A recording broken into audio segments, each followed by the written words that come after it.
I'm gonna go in with about a couple of tablespoons of ghee. Now, you have a choice. If you were in the north of India, you would use ghee and cumin seeds in your recipe here. You would bloom the cumin seeds in oil before you add your onions and caramelize your onions, okay? If you were in the south of India, you would be using mustard seeds because there are a lot of mustard seeds there, and also curry leaves, okay? And in the south of India, because it's coastal, they also use coconut oil because there are lots of coconuts. But today, I'm just going to add my onions straight away. So I've got turmeric. We talked about this earlier.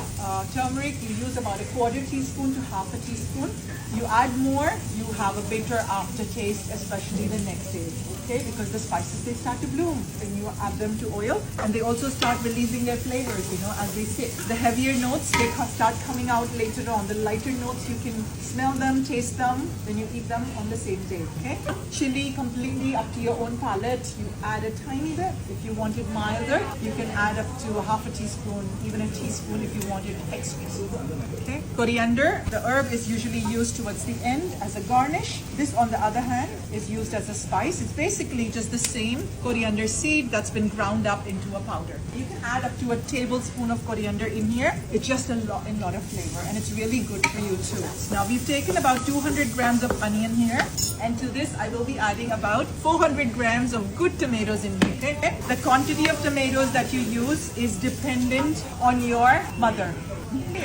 So my mother-in-law, she likes her curries with a lot more onion than she does with tomatoes. My mother, on the other hand, likes a lot more tomatoes than onions. So this I would say is more on my mother's side. We've got 200 grams of onions here and about 400 grams of tomatoes. Okay, my mother-in-law would actually add about the same. She would go with 200 grams of onions and 200 grams of tomatoes. So it's completely dependent on your own palate. Okay, there are lots and lots of different curries, thousands of garnish in homemade curry. Can just be garam masala, which is always added towards the end because they're pre-roasted spices and they're already quite strong, along with some coriander leaves. Or you could go a little more fancy and add a few different things, okay? Chicken is all done. All right, I'm adding about 3/4 of a teaspoon, some cream or coconut milk, if you like, a tablespoon of butter. Okay, this is just to give it richness. You heard of fenugreek seeds? The little yellow seeds that are a big part of curry powder in Asia, especially Malaysian curry powder. Same plant. The seeds, when grown, turn into fenugreek leaves, and the leaves are used as a vegetable when they are in season, and also dried up and used as a herb in northern Indian cooking.